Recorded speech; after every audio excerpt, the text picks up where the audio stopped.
Hello दोस्तों, myself Ravi Chaudhary JNC e nursing YouTube channel में एक बार फिर से आपका हार्दिक स्वागत है।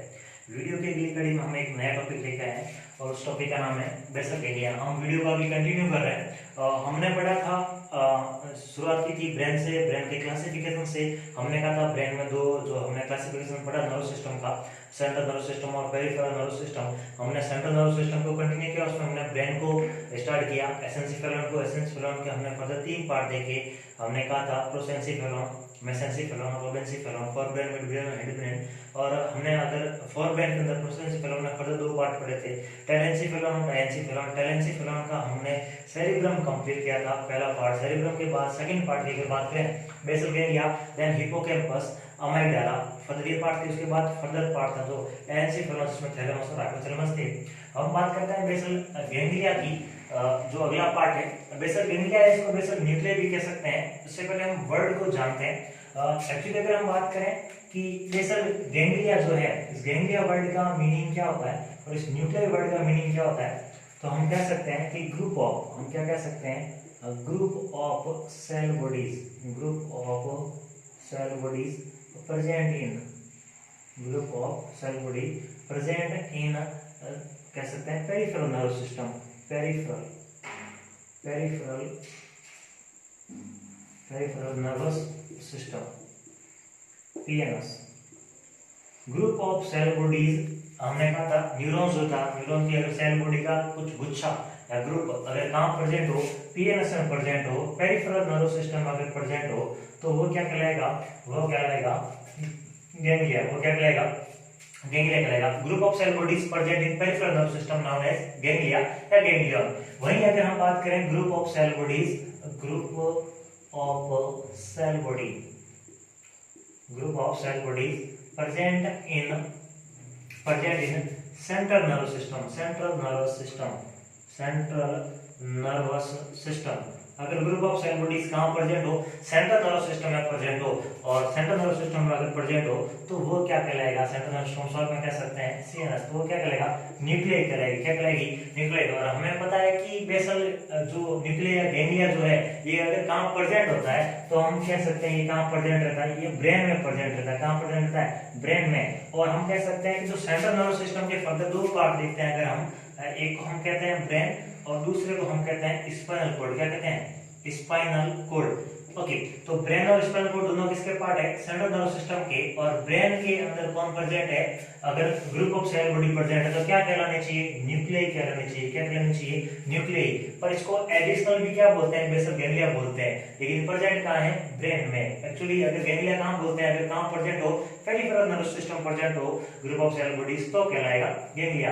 पर नर्व सिस्टम में एक अपवाद है, और अपवाद ये है कि यहाँ इसको जो है ग्रुप ऑफ सेल बॉडी जो है सेंट्रल नर्व सिस्टम प्रेजेंट रहती है, ब्रेन में प्रेजेंट होती है, फिर भी इसको क्या कहते हैं, गैंग्लिया कहते हैं। इसके अलावा हम जो रियल नाम इसको क्या कह सकते हैं, बेसल न्यूक्लियाई के नाम से जाना जा सकता है।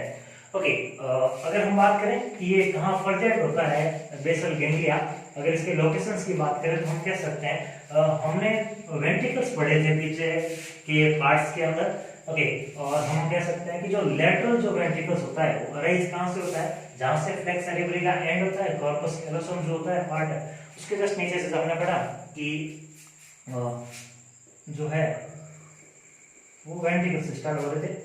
अगर हम बात करें लोकेशंस की, अगर हम बात करें लोकेशंस की कि ये जो है कहां लोकेटेड होती है, तो हम कह सकते हैं it is situated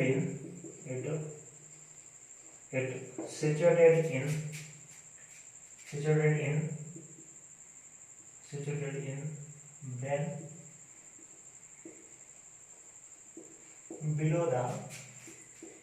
below the lateral ventricles। Okay, lateral ventricle से नीचे की तरफ जो है कौन प्रेजेंट होता है, बेसल गैंग्लिया प्रेजेंट होता है। अगर हम बात करें सेरिब्रम की, अगर हम बात करें ब्रेन की, और ब्रेन के अगर हम देखें सेरिब्रम को, ब्रेन के अगर हम देखें सेरिब्रम को, ओके, तो हम कह सकते हैं यहाँ से अपन ने कहा था वेंट्रिकल्स राइज होते हैं। ओके, और वेंट्रिकल्स के जो हम कहते हैं ये लेटरल वेंट्रिकल्स है, और लेटरल वेंट्रिकल्स में हमने कहा था कि राइट और लेफ्ट 2 प्रकार के वेंट्रिकल्स होते हैं, राइट और दैट सर्टम लूसिडम जो था इन दोनों को अलग अलग करने का काम करा था, और देन फिर एक ट्रैक बनी, और फिर जो है थर्ड वेंट्रिकल्स बना। कौन सा वेंट्रिकल? Third ventricle. देन फिर बना फोर्थ वेंट्रिकल, देन फिर फोर्थ वेंट्रिकल। ओके, हमने कहा थर्ड वेंट्रिकल, और थर्ड वेंट्रिकल के जो आसपास जो था उसको हमने बोला थैलेमस। क्या बोला हमने उसको? थैलेमस बोला। क्या बोला? इसको हम बोलते हैं थैलेमस। थैलेमस, और थैलेमस के नीचे होता है हाइपोथैलेमस, जो कि आज हम आगे पढ़ने वाले। ओके, तो अगर बात करें थैलेमस की, तो थैलेमस जो है कहाँ प्रेजेंट रहता है? तो थर्ड वेंट्रिकल्स, इस वेंट्रिकल्स को हमने बोला थर्ड वेंट्रिकल। क्या बोला? Third ventricle. थर्ड वेंट्रिकल से जो है चारों तरफ जो है, या हम कह सकते हैं दोनों साइड, लेफ्ट साइड जो है कौन प्रेजेंट है? कौन प्रेजेंट है? अगर हम बात करें थर्ड वेंट्रिकल के दोनों साइड जो है वो थैलेमस प्रेजेंट है। वहीं अगर हम बात करें कि इधर साइड में जो है ये कौन प्रेजेंट होती है, इसको हम कहते हैं बेसल, इसको हम कहते हैं बेसल न्यूक्लियई, या हम कह सकते हैं बेसल गैंग्लिया, गैंग्लिया या न्यूक्लियई कहते हैं, ये प्रेजेंट होती है। ओके, तो कहां प्रेजेंट रहती है? तो हम कह सकते हैं कि जो लेटरल वेंट्रिकल्स रहता है उनसे नीचे की तरफ, बिलो नीचे की तरफ प्रेजेंट होती है। कौन? बेसल गैंग्लिया या बेसल न्यूक्लियई। ओके, देन अगर हम बात करें सेकंड पॉइंट का, तो हम कह सकते हैं it connect cerebral cortex, it connect cerebral cortex, to thalamus, ये क्या करती है? Basal ganglia. ये क्या है? Basal ganglia. ओके, और बेसल गैंग्लिया इस वाले पार्ट को हमने बोला थैलेमस। ठीक जैसा इधर स्ट्रक्चर है वैसा ही वैसा स्ट्रक्चर जो है इस साइड होगा। इसका मतलब क्या है कि इधर भी कौन प्रेजेंट होगी? इधर भी कौन प्रेजेंट होगी? बेसल न्यूक्लिया या बेसल गैंग्लिया प्रेजेंट होगा। ओके, और ये पार्ट कौन सा? थैलेमस। ओके, इस पार्ट को हम क्या कह सकते हैं? Cerebral cortex. इस पार्ट को हम क्या कह सकते हैं? Cerebral cortex. तो हम कह सकते हैं कि ये जो सेरिब्रल कॉर्टेक्स है, इस वाले पार्ट को किससे? थैलेमस से कनेक्ट करने का जो काम है ये कौन कर रहा है? बेसल गैंग्लिया कर रहा है। कैसे कर रहा है ये पार्ट? देखो, it connect cerebral cortex to thalamus by forming a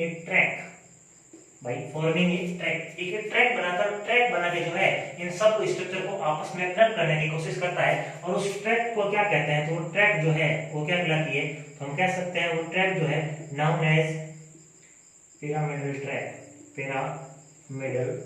track. उस ट्रैक को हम क्या कहते हैं? पिरामिडल ट्रैक कहते हैं। बीच में ट्रैक होती है। हालांकि लास्ट वीडियो में मैंने डिस्कस किया था, वीडियो की स्टार्टिंग में मैंने एक बार डिस्कस की थी। मैंने कहा था कि यहाँ जो है सेरिब्रल कॉर्टेक्स, ठीक जिस प्रकार से यहाँ नर्व फाइबर निकलते हैं, यहाँ एक नर्व फाइबर निकलते हैं, और ये नर्व फाइबर जो है फर्दर ब्रेन के लोअर पार्ट से और फिर आगे कंटिन्यू स्पाइनल कॉर्ड की तरफ भेज होते हैं। एक इस साइड से फाइबर आया, और ठीक उसी प्रकार दूसरा फाइबर भी इस साइड से अराइज होते हैं। ओके, मैंने कहा था कि इसको दूसरा नाम जो है मैंने हमने बोला था इंटरनल कैप्सूल्स भी बोला था। इंटरनल कैप्सूल्स, इसको हमने इंटरनल कैप्सूल्स बोला था। एक्स्ट्रापिरामिडल ट्रैक, या हम बोल सकते हैं internal capsules. Okay, pyramidal track, internal capsules भी बोला था, जो क्या कर रहा था? सेरिब्रल कॉर्टेक्स को ब्रेन के लोअर पार्ट से और फर्दर आगे स्पाइनल कॉर्ड से कनेक्ट करने का काम कर रहा था। और ये जो रास्ता बन रहा था, इस रास्ते को हमने बोला था पिरामिडल ट्रैक। क्या बोला था? Pyramidal track. तो हम कह सकते हैं कि जो गैंग्लिया या न्यूक्लिया जो है, इसने सेरिब्रल कॉर्टेक्स को जोड़ा, और देन फिर जो है किसके माध्यम से एक ट्रैक बनी बीच में? इंटरनल कैप्सूल्स या पिरामिडल ट्रैक के माध्यम से फर्दर किसे जुड़ गया? थैलेमस को। दिया आपस में कनेक्शन हो गया। ओके, अब मैं कह सकता हूं कि बिल्कुल जो है जैसे ये जो इंटरनल कैप्सूल्स है, जो पिरामिडल ट्रैक है, इसके जो है पैरेलल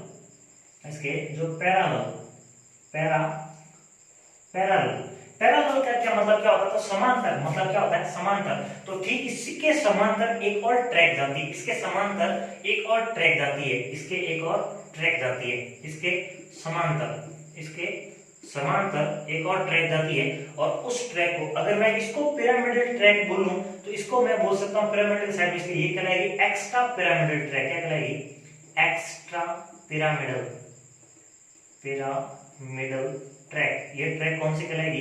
एक्स्ट्रा पिरामिडल ट्रैक कहलाएगी। जो कहां से गुजरेगी? हम कह सकते हैं कि बेसल न्यूक्लियस से जो होती हुई फर्दर आगे मिड ब्रेन और देन फर्दर जो है कंटिन्यूअस स्पाइनल कॉर्ड से जुड़ने का कार्य कर रही है। ओके, पैरेलल जा रही है, समांतर जा रही है। ये पिरामिडल ट्रैक है कि उसी प्रकार इसके समांतर कौन जा रही है?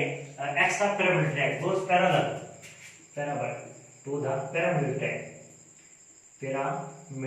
ट्रैक। ओके, हम कह सकते हैं पिरामिडल ट्रैक पैरेलल जा रही है पिरामिडल ट्रैक, और क्या कहला रही है? तो एक्स्ट्रा पिरामिडल ट्रैक क्या कहला रही है, एक्स्ट्रा पिरामिडल ट्रैक कहला रही है। और ये फर्दर जाके कहां जुड़ रही है, ये फर्दर जाके जो है मिड ब्रेन से देन फिर स्पाइनल कॉर्ड से आगे कंटिन्यू तरफ जा रही है। ओके, अगर हम बात करें कि ये जो बेसल गैंग्लिया जो है इसके अगर बात करें कि वर्क, अगर फंक्शंस क्या होता है, अगर हम फंक्शंस की बात करें तो हम कह सकते हैं कि कौन कौन से काम जो है ये करवाती, तो ये कुछ जो है ये फाइन कॉम्प्लेक्स, हम क्या कह सकते हैं कि ये जो है ये क्या करती है, अगर हम फंक्शंस की बात करें तो कुछ फाइन कॉम्प्लेक्स वोलेंट्री और इनवोलेंट्री मूवमेंट करवाती है। अगर हम बात करें फंक्शंस की, अगर हम बात करें फंक्शंस की कि क्या काम होते हैं, अगर काम की बात करें तो हम कह सकते हैं इट इज रिस्पॉन्सिबल फॉर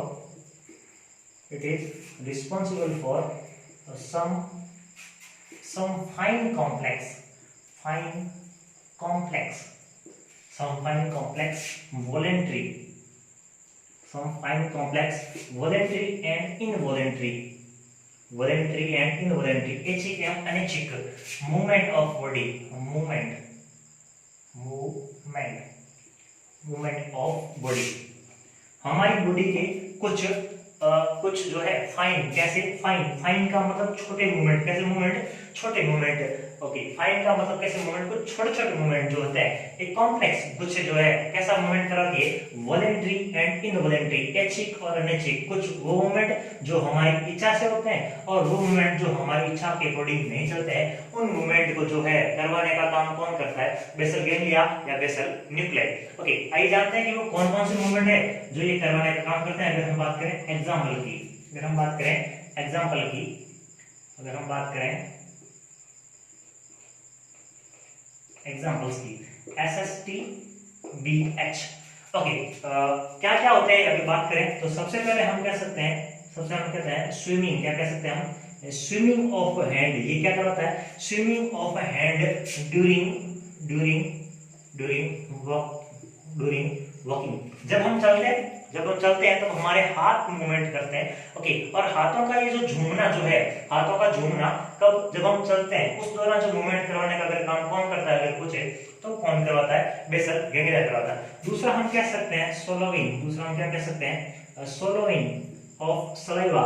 हम बार बार सलाइवा को निगलते रहते हैं, हम जो है सलाइवा को जो है लार कहते हैं, हम कह सकते हैं लार का निगलना। ओके, लार जो निगलते हैं, ओके, ये जो मूवमेंट होता है ये मूवमेंट भी कौन कंट्रोल करता है, तो हम कह सकते हैं कि ये मूवमेंट कौन करवाता है, ये मूवमेंट भी जो है बेसल गैंग्लिया करवाता है। ओके, इसके अलावा हम बात करें थ्रेडनिंग ऑफ निडल, हम कह सकते हैं सुई का पिरोना। ओके, सुई जो होती है, सुई के अंदर अगर हम धागा पिरोते हैं, या हम कह सकते हैं सुई का पिरोना, या सुई में जो है धागे का जो पिरोना जो होता है, थ्रेडनिंग बहुत ही फाइन मूवमेंट है, बहुत ही कठिन होता है। हालांकि आजकल देखिए हम तो सुई के अंदर धागा पिरोना जो होता है, ओके, ये बहुत ही फाइन मूवमेंट है। तो ये फाइन मूवमेंट जो है, ये फाइन कॉम्प्लेक्स मूवमेंट करवाने का काम कौन करता है, बेसल गैंग्लिया करवाता है। ओके, इसके अलावा एक और काम होता है, इसको हम कहते हैं ब्लिंकिंग। क्या कहते हैं हम इसको, ब्लिंकिंग ऑफ आई। हमारी आईलिड जो रहती है कंटिन्यू ब्लिंक करती रहती है, और ये जो ब्लिंक क्यों करती है, तो प्रोटेक्शन के लिए काम करती है। ओके, और ये जो कंटिन्यू ब्लिंकिंग कर रही है, ये ब्लिंकिंग करवाने का भी काम कौन करता है, बेसल गैंग्लिया करवाता है। ये भी काम कौन करता है, blinking of the I. Okay, और इसके अलावा एक लास्ट वर्ड की बात करें हम, तो ये हैंड राइटिंग में भी हेल्प करता है। किसमें हेल्प करता है, हैंड राइटिंग में। ओके, किसमें हेल्प करता है, हैंड राइटिंग में। अगर हम बात करें हैंड राइटिंग की, जो अपनी हैंड राइटिंग होती है, कोई इंसान छोटा लिखता है, कोई बड़ा लिखता है। ओके, किसी की राइटिंग अच्छी, किसी की बुरी, हर किसी की अपनी अपनी राइटिंग होती है। ओके, और जो हैंड राइटिंग का जो फाइन मूवमेंट जो रहता है, फाइन मूवमेंट जो है, ये फाइन कॉम्प्लेक्स मूवमेंट भी कौन करवाता है, बेसल गैंग्लिया करवाता है। तो बेसल गैंग्लिया कैसे मूवमेंट करवाता है, हम कह सकते हैं इट कंट्रोल, क्या कह सकते हैं, इट कंट्रोल and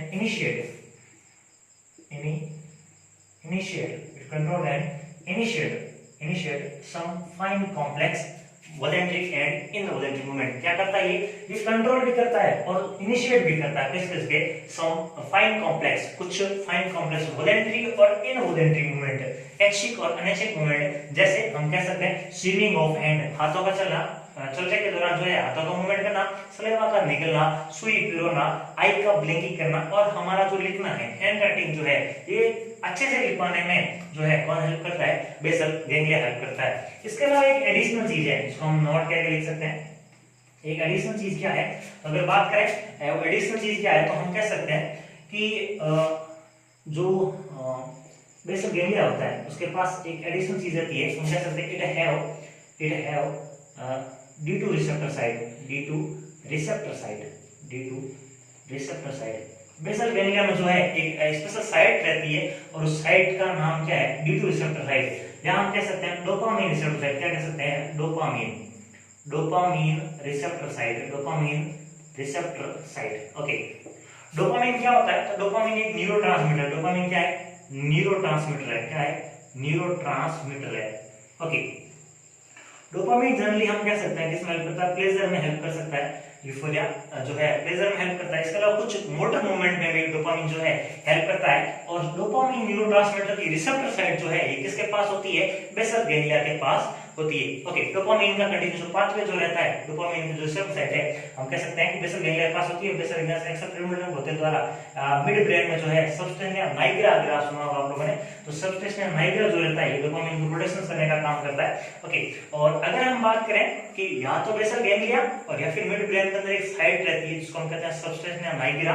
ओके, इन दोनों के अंदर कोई इंजरी हो, इन दोनों में अगर कोई इंजरी हो, ओके, अगर हम बात करें कि D2 रिसेप्टर साइट में क्या आ जाए, कोई इंजरी हो जाए, क्या हो जाए, कोई इंजरी हो जाए, तो क्या होगा कि इंबैलेंस हो जाएगा। क्या हो जाएगा, इंबैलेंस। ये डोपामाइन जो है ये एक्साइटरी न्यूरोट्रांसमीटर है, मींस क्या, ये न्यूरॉन्स को जो है ये स्टिमुलेट करने का कार्य करता है। और कुछ जो न्यूरॉन्स जो रहते हैं, कुछ न्यूरॉन्स जो होते हैं वो न्यूरॉन्स को जो है हम कह सकते हैं कि इनहिबिट करने का काम करते हैं, इनहिबिटरी जो होता है। तो यहाँ अगर रिसेप्टर साइट में अगर कुछ प्रॉब्लम होगी तो जो है डोपामाइन का जो कैसा हार्मोन है, ये न्यूरॉन को स्टिमुलेट करने वाला हार्मोन है, जो कुछ हार्मोन जो है इनहिबिट करने वाले हार्मोन होते हैं, इन दोनों हार्मोन का क्या होगा, इंबैलेंस होगा। ओके, और अगर बात करें बेसल गैंग्लिया इंजरी हुई है, जो D2 रिसेप्टर साइट में कोई प्रॉब्लम हुई है उसकी वजह से एक बीमारी हो सकती है और उस बीमारी को कहते हैं पार्किंसंस डिजीज। क्या कहते हैं, पार्किंसंस डिजीज। क्या कहते हैं उसको, पार्किंसंस डिजीज कहते हैं। ओके, पार्किंसन डिजीज की बात करें ना, पार्किंसन डिजीज क्या हुआ, तो हम कह सकते हैं कि डोपामाइन का न्यूरोट्रांसमीटर का क्या हुआ, इंबैलेंस हुआ। और इंबैलेंस होने की वजह से क्या होगा, प्रॉब्लम होगी कि जो D2 को डोपामाइन का जो वर्क है वो वर्क इफेक्ट होगा।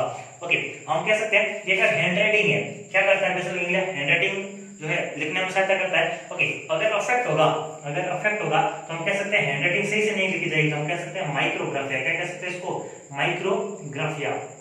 ओके, वर्ड जो होंगे और छोटे-छोटे दिखाई देंगे। ओके, इसके अलावा अगर हम बात करें, जैसे हम कह सकते हैं कि ये जो है कुछ वॉलंटरी मूवमेंट में क्या है, मोटर मूवमेंट में जो हेल्प करता है या जो हमारी बॉडी मूवमेंट में भी सहायता कर रहा है, तो हम कह सकते हैं डिस्टोनिया भी हो सकता है। क्या हो सकता है, डिस्टोनिया। कुछ जो है डिस्टोनिया का मतलब क्या होता है, डिस्टोनिया मतलब जो होता है इनवॉलंटरी मूवमेंट होंगे बॉडी के, जो कैसे होंगे, इनवॉलंटरी मूवमेंट। हम कह सकते हैं जो ट्रिमर्स वगैरह जो होते हैं ये आने के चांसेस रहते हैं पार्किंसंस डिजीज के अंदर। हालांकि फर्दर अपन पढ़ेंगे आगे, जब पार्किंसंस डिजीज पढ़ेंगे उस बारे में सारी बातें पढ़ेंगे।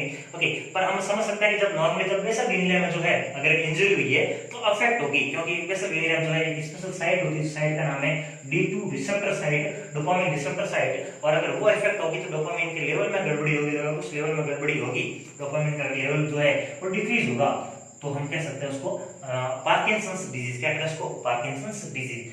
ओके, बेसल गैंग्लिया के बारे में कुछ इंपॉर्टेंट बातें ये थी। और देन हम कह सकते हैं कि बेसल गैंग्लिया के बाद जो है फर्दर जो टॉपिक दो बचे और उनको हम क्या कहते हैं, वर्ड जो बचे थे हमारे, जो पीछे के टॉपिक बचे थे, एक तो था अमिग्डाला और एक था हिप्पोकैम्पस। एक अमिग्डाला और एक था हिप्पोकैम्पस। अमिग्डाला और हिप्पोकैम्पस को जो है वो लिम्बिक सिस्टम भी कहते हैं, है ना।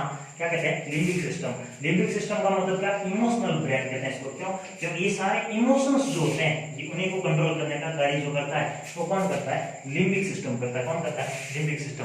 ओके, अगर हम बात करें लिम्बिक सिस्टम की, limbic system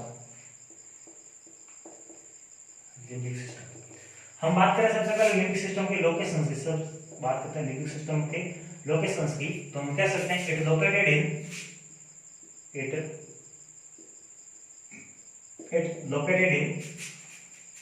in lateral side, it is located in lateral side of thalamus of thalamus and hypothalamus, thalamus and hypothalamus, hypothalamus। Okay, कहाँ होता है लिम्बिक सिस्टम? तो थैलेमस और हाइपोथैलेमस के लेटरल साइड में जो है कौन प्रेजेंट रहता है? लिम्बिक सिस्टम प्रेजेंट रहता है। लिम्बिक सिस्टम में कौन कौन होता है अगर बात करें तो हम कह सकते हैं इट कंसिस्ट ऑफ क्या कह सकते हैं? अमाइगडाला। ओके, इसके अलावा हम कह सकते हैं हिपोकैम्पस। इसके अलावा हम कह सकते हैं कि some area of thalamus and hypothalamus, thalamus and hypothalamus. Okay, limbic system की बात करें, लिम्बिक सिस्टम जो है कहाँ होता है? हम कह सकते हैं लेटरल साइड। कहाँ होता है? Lateral side. किसकी लेटरल साइड? थैलेमस की और हाइपोथैलेमस के लेटरल साइड पे कौन कौन रहते हैं? तो अमाइगडाला और हिप्पोकैम्पस रहते हैं। कौन रहते हैं? अमाइगडाला और हिप्पोकैम्पस। इसके अलावा लिम्बिक सिस्टम में और क्या क्या रहता है? अगर कंसिस्ट की बात करें कौन कौन से ऑर्गन जो है वो लिम्बिक सिस्टम में पार्टिसिपेट करने का काम करते हैं, तो हमने कहा था फर्स्ट जो है अमाइगडाला, सेकंड हम कह सकते हैं हिप्पोकैम्पस, और थर्ड हम कह सकते हैं कि कुछ एरिया जो है थैलेमस का और हाइपोथैलेमस, इन चारों के जो है ये लिम्बिक सिस्टम मतलब इमोशंस में हेल्प करते हैं। लिम्बिक सिस्टम को इमोशनल ब्रेन भी कहते हैं। ओके, अगर हम बात करें कि फंक्शंस की, क्या काम होता है लिम्बिक सिस्टम का, हम बात करें तो फंक्शंस की, लिम्बिक सिस्टम जो है किस में हेल्प करता है? अगर वर्क की बात करें तो इट इज रिस्पॉन्सिबल फॉर, हम कह सकते हैं इट इज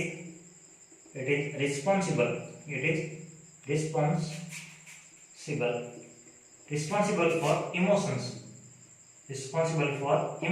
किसके लिए रिस्पॉन्सिबल रहता है? इमोशंस के लिए रिस्पॉन्सिबल रहता है। इमोशनल जो भी बिहेवियर जो रहता है इंसान का, जो इमोशनल बिहेवियर जो रहता है उसके लिए रिस्पॉन्सिबल कौन रहता है? लिम्बिक सिस्टम रहता है। जस्ट अगर एग्जांपल की बात करें कौन कौन से इमोशंस, तो हम कह सकते हैं सैडनेस। क्या कह सकते हैं? सैडनेस। इंसान जो उदास रहता है किसकी वजह से? लिम्बिक सिस्टम की वजह से। इंसान जो हैप्पी रहता है, हैप्पीनेस, इंसान जो हैप्पी रहता है किसकी वजह से? लिम्बिक सिस्टम की वजह से। इंसान को अगर गुस्सा आता है, एंगर, इंसान को अगर गुस्सा आता है किसकी वजह से? Limbic system. गुस्से को भी कंट्रोल कौन करता है? लिम्बिक सिस्टम करता है। ओके, अगर बात करें हैप्पीनेस की, सैडनेस की, अगर इंसान को जेलसी जो होती है, इंसान को जेलसी जो होती है, ओके, जेलसी का भी कारण कौन रहता है? लिम्बिक सिस्टम रहता है। कौन रहता है? Limbic system. हम कह सकते हैं sadness, happiness, anger, jealousy. Okay, ये सारे जो इमोशंस जो है, ये इमोशंस को अगर कंट्रोल करने का काम, इसका जो रिस्पांसिबल बंदा है वो कौन है? लिम्बिक सिस्टम है। इट मींस ये क्या करता है? इमोशंस को कंट्रोल करता है। ओके, इतने सारे इमोशंस को कंट्रोल करने के कारण इसको क्या कहते हैं? Also known as limbic system का एक दूसरा नाम दे दिया, और वो दूसरा नाम क्या है? Emotional brain. क्या कहते हैं इसको? Emotional brain. एग्जाम में पूछा क्वेश्चन है कि इमोशनल ब्रेन जो है वो किसे कहते हैं? इमोशनल ब्रेन किसको कहते हैं? लिम्बिक सिस्टम को। लिम्बिक सिस्टम में कौन कौन होता है? अमाइगडाला, हिप्पोकैम्पस।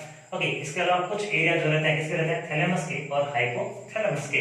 क्या करता है? ये इमोशनल बिहेवियर के लिए रिस्पांसिबल होता है। इमोशनल बिहेवियर से इंसान जो सैडनेस है, हैप्पीनेस है, अगर उसको गुस्सा है, जेलसी है, ओके, ये सारी जो चीजें हैं ये इस इमोशंस को जो है वो कौन करता है? अगर बात करें तो कौन करता है? लिम्बिक सिस्टम करता है। और इतने सारे इमोशंस का काम करने के कारण इसको जो है वो हम इमोशनल ब्रेन के नाम से भी जानते हैं, लिम्बिक सिस्टम को। ओके, फर्दर अगर हम कुछ देखें कि अमाइगडाला और हिप्पोकैम्पस जो है फर्दर काम क्या करते हैं, तो अगर हम बात करें अमाइगडाला की, अमाइगडाला जो होता है हमारी रिसेंट मेमोरी को स्टोर करने में हेल्प करता है। अमाइगडाला जो होता है, अमाइगडाला की अगर बात करें हम बात करते हैं अमाइगडाला की, अमाइगडाला। ओके, अगर हम अमाइगडाला की बात करें तो अमाइगडाला जो होता है, अमाइगडाला की बात करें तो it is responsible for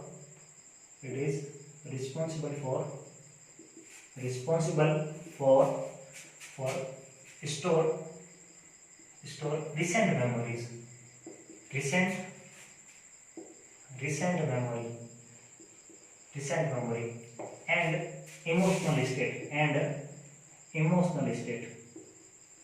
emotional state। Okay, amygdala जो होता है किसके लिए रिस्पांसिबल होता है? तो हम कह सकते हैं ये स्टोर क्या करता है? ये स्टोर करता है रिसेंट मेमोरीज को, कुछ जो हम कह सकते हैं तुरंत की जो नई जो ताजा यादें जो रहती है उन यादों को जो है स्टोर करने का काम कौन करता है? तो अमाइगडाला करता है। कौन करता है? अमाइगडाला। इसके अलावा हमने पढ़ा था कि जो ये लिम्बिक सिस्टम हेल्प करता है, इसका मींस क्या है कि इमोशनल स्टेट में जो है ये हेल्प करने का काम करता है। ओके, इसके साथ एक और दूसरा पार्टिसिपेट करता है, हमने कहा था हिप्पोकैम्पस। हमने क्या बोला था? हिपोकैम्पस, क्या बोला, हिपोकैम्पस। दूसरा ऑर्गन जो है नाम दिया हमने हिपोकैम्पस। और हिपोकैम्पस जो है, हिपोकैम्पस क्या करता है, इट इज रिस्पांसिबल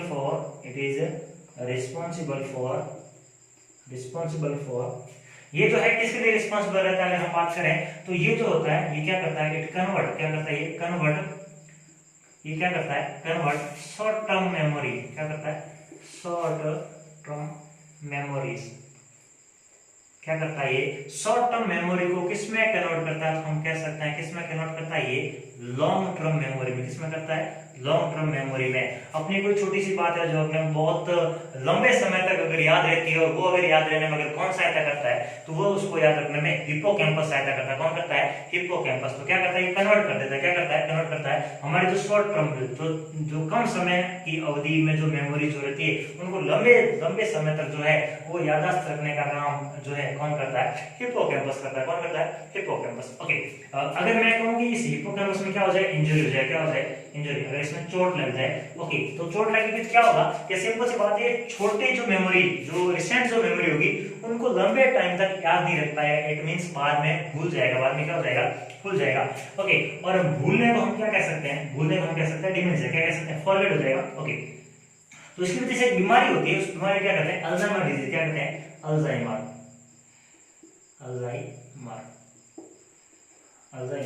डिजीज, क्या कहते हैं इसको, अल्जाइमर डिजीज कहते हैं। ओके, शॉर्ट में इसको क्या कह सकते हैं, एडी भी कह सकते हैं, क्या कह सकते हैं, AD, Alzheimer disease. Okay, Alzheimer disease का एक और दूसरा नाम होता है, उस नाम को जो कहते हैं, हम कहते हैं स्माइल डिमेंशिया, क्या कहते हैं इसको, स्नाइल डिमेंशिया कहते हैं। ओके, यहाँ स्नाइल वर्ड का जो मतलब है, वो स्नाइल वर्ड का मतलब है ओल्ड, क्या मतलब है, ओल्ड, और डिमेंशिया का मतलब होता है लॉस ऑफ मेमोरी, क्या कह सकते हैं, लॉस ऑफ मेमोरी। यहाँ हम कह सकते हैं डिक्रीज, क्या कह सकते हैं, डिक्रीज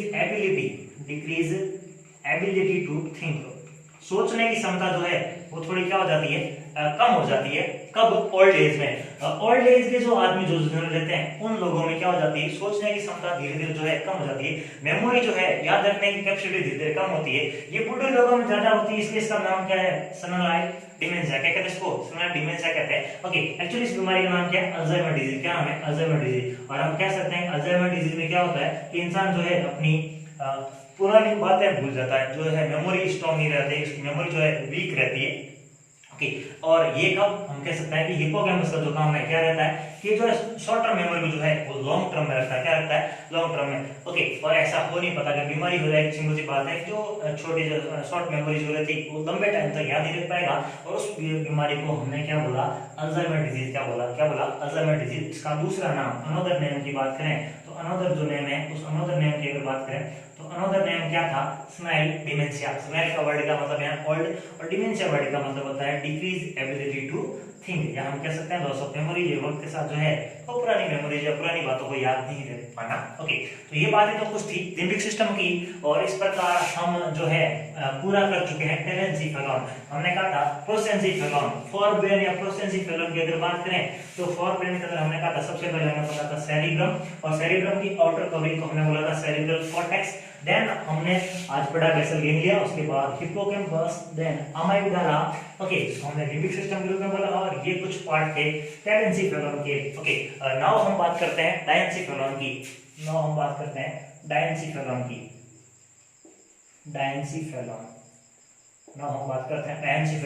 ये डायंसीफेलॉन पार्ट किसका है, फोर ब्रेन का। किसका पार्ट है, फोर ब्रेन का। ओके, डायंसीफेलॉन के अंदर फर्दर जो है कितने, दो और आते हैं ऑर्गन की बात करें, एक आता है थैलेमस, एक आता है थैलेमस, और एक आता है हाइपोथैलेमस। थैलेमस और हाइपोथैलेमस दो ऑर्गन आते हैं डायंसीफेलॉन में। किसके अंदर, डायंसीफेलॉन के अंदर। ओके, तो हम बात करते हैं सबसे पहले थैलेमस की। सबसे पहले बात करते हैं हम थैलेमस की। ओके, थैलेमस को हम कह सकते हैं it is a part of diencephalon. किसका पार्ट है, डायंसीफेलॉन का पार्ट है। यहाँ हम कह सकते हैं किसका पार्ट है, ये फोर ब्रेन का पार्ट है। किसका पार्ट है, फोर ब्रेन का पार्ट है। ओके, इसके अलावा अगर हम बात करें इसके लोकेशंस की, कि आखिर ये जो है थैलेमस होता कहाँ है, थैलेमस कहाँ होता है। ओके, तो हम अगर बात करें सेरिब्रम की,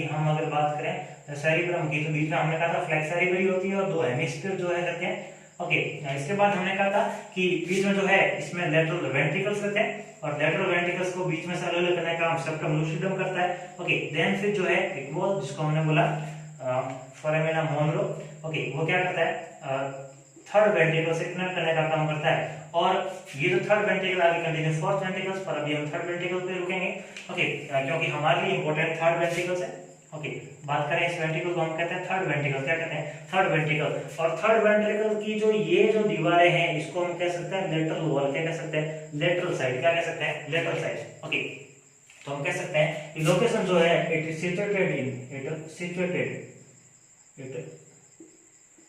situated in lateral side of third ventricles। कहाँ रहता है? हम कह सकते हैं कि ये दोनों जो है लाइनिंग जो हमने बोला जिसको थर्ड वेंट्रिकल की लेटरल वॉल बोला, और लेटरल वॉल के जो हम कह सकते हैं कि साइड में, लेटरल वॉल के साइड में कौन प्रेजेंट है? तो लेटरल वॉल के साइड में कौन प्रेजेंट है? थैलेमस प्रेजेंट है। कौन प्रेजेंट है? थैलेमस। इस पार्ट को हमने बोला थैलेमस। क्या बोला? थैलेमस। ओके, थैलेमस कहाँ प्रेजेंट होता है? तो थर्ड वेंट्रिकल्स की लेटरल वॉल में जो है कौन प्रेजेंट रहता है? थैलेमस प्रेजेंट रहता है। हालांकि इससे पहले हम जो वीडियो पढ़ा था, हमने वीडियो में जो वेंट्रिकल्स देखे थे तो हमने कहा था कि थर्ड वेंट्रिकल जो है किसके बीच में पाया जाता है? तो थैलेमस के बीच में पाया जाता है। देखिए थैलेमस के बीच में। तो जब बात आई वेंट्रिकल से तो हमने कहा था कि वेंट्रिकल थैलेमस के बीच में पाया है, और जब बात आई थैलेमस की तो हम कह सकते हैं कि वेंट्रिकल्स के साइड में जो है कौन पाया जाता है? थर्ड वेंट्रिकल के साइड में जो है थैलेमस पाया जाता है। लोकेशंस की बात की। ओके, देन अगर हम बात करें लोकेशन लॉ, हम बात करते हैं शेप की कि इस थैलेमस का जो है वो शेप कैसा होता है। अगर हम बात करें शेप की तो शेप जो होता है वॉलनट शेप होता है। कैसा होता है? वॉलनट। वॉलनट का मतलब होता है अखरोट। कैसा होता है? अखरोट। ओके, तो अखरोट की आकृति का, अखरोट का दाना देखें तो उससे हम दो पार्ट्स रहते हैं अखरोट के भी। ओके, तो टू पार्ट्स के बीच में जो है कौन है? थर्ड वेंट्रिकल है। कौन है? Third ventricle. और साइड में जो है थैलेमस है। थैलेमस के दोनों part, okay, right and left दोनों पार्ट जो है वो कहाँ है?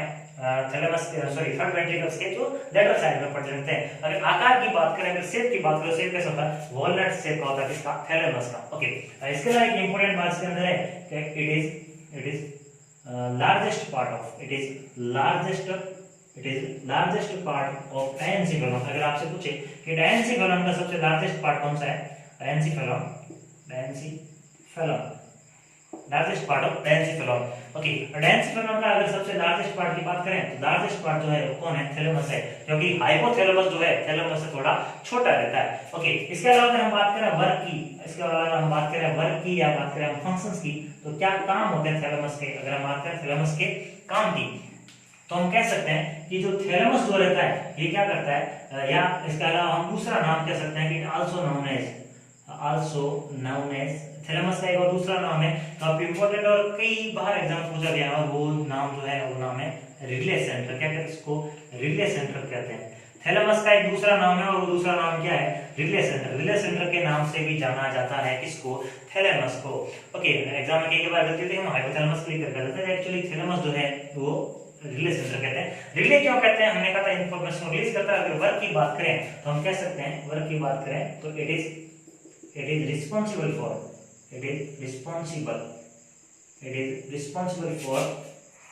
फॉर रिलीज या रिले। हम कह सकते हैं रिले ऑल सेंसरी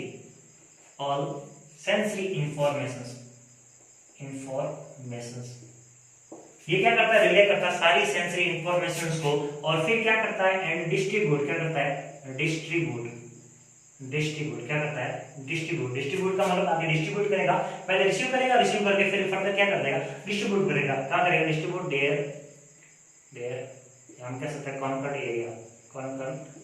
एरिया, जो आगे पर्टिकुलर जिस एरिया को भेजनी होती है उस एरियाज को आगे फर्दर भेजने का काम करता है। तो सबसे पहले क्या रिले का मतलब क्या करेगा? रिसीव करेगा, और रिसीव करके देन फिर आगे जिस एरिया को भेजनी होगी उस एरिया को पर्टिकुलर भेज देगा। जैसे अगर हम बात करें, छोटा सा एग्जांपल ले अगर, ओके, तो हम कह सकते हैं कि जो अगर आईज की बात करें, है ना, आई के रेटिना से एक इंपल्स आई, और इंपल्स कहाँ गई? इंपल्स रिसीव होके कहाँ गई? थैलेमस के पास, और थैलेमस से वापस कहाँ चली गई? सेरेब्रम के कौन से पार्ट पर? सेरेब्रम का जो कौन सा लोब है, हम बात कर सकते हैं कि ये विजुअल एरिया, ऑक्सीपिटल लोब में कहाँ चली गई? ऑक्सीपिटल लोब के विजुअल एरिया में कहाँ चली गई? Visual area. विजुअल एरिया के अंदर चलेगी। ओके, तो यहाँ थैलेमस ने क्या किया, रिसीव करके फर्दर आगे जो है पर्टिकुलर ऑर्गन्स को या जो कॉन्करेंट एरिया जो रहता है, जो पर्टिकुलर एरिया रहता है, उस एरिया को ये फर्दर क्या करता है, इंपल्स को डिस्ट्रीब्यूट करने का काम कर देता है, आगे भेज देने का काम करता है।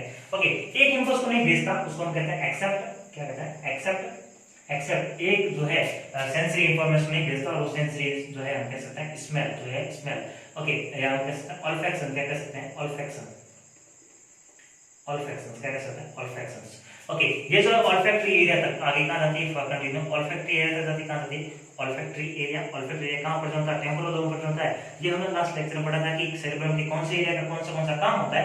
ओके, अगर आप लोगों ने देखा तो जाके जरूर देखें। ओके, तो स्मेल को छोड़ के ये भी इंपॉर्टेंट बात है कि जो थैलेमस होता है, ये थैलेमस जो है किस सेंसरी इंफॉर्मेशन जो है रिले करने का काम नहीं करता, तो वो कौन सी स्मेल है या वो कौन सा सेंसरी फंक्शन है, तो नोज सेंसरी ऑर्गन रहेगा, और उससे जो है स्मेल जो है वो उसको स्मेल की जो इंपल्स रहती है उसको थैलेमस के पास नहीं जाती, उसको थैलेमस जो है रिले करने का काम नहीं करता। तो थैलेमस के बारे में इंपॉर्टेंट बात क्या है, सबसे पहले इंपॉर्टेंट बात इसका शेप कैसा होता है, तो वॉलनट शेप का होता है। कहां रहता है, तो थर्ड वेंट्रिकल से जो है लेटरल साइड में प्रेजेंट रहता है। डायंसिफेरम का सबसे लार्जेस्ट पार्ट है, काफी इंपॉर्टेंट क्वेश्चन बनता है। इसके बाद सबसे इंपॉर्टेंट क्वेश्चन जो है इसको क्या कहते हैं, रिले सेंटर कहते हैं, क्योंकि ये क्या करता है, इंफॉर्मेशन जो रिसीव करके आगे कंटिन्यू फर्दर ऑर्गन या एरियाज की तरफ जो है वो रिलीज करने का कार्य करता है, एक सेंसरी फंक्शन को छोड़ के, और उसका नाम है जो है स्मेल। उसका नाम क्या है, स्मेल। ओके, अगला जो है वो है हाइपोथैलेमस। अगला जो ऑर्गन है वो है हाइपोथैलेमस, और हाइपोथैलेमस के बारे में हम डिस्कस करेंगे अगले आने वाले लेक्चर में। Thank you so much. अगर आप लोगों को वीडियो अच्छा लगा, लाइक करें, कमेंट करें, और हमारे यूट्यूब चैनल को सब्सक्राइब करना बिल्कुल ना भूलें। मिलते हैं अगले लेक्चर में हाइपोथैलेमस के साथ, और बाकी मिड ब्रेन्स और फर्दर जो आगे कंटिन्यू जो रहेगा उसके साथ। Thank you so much.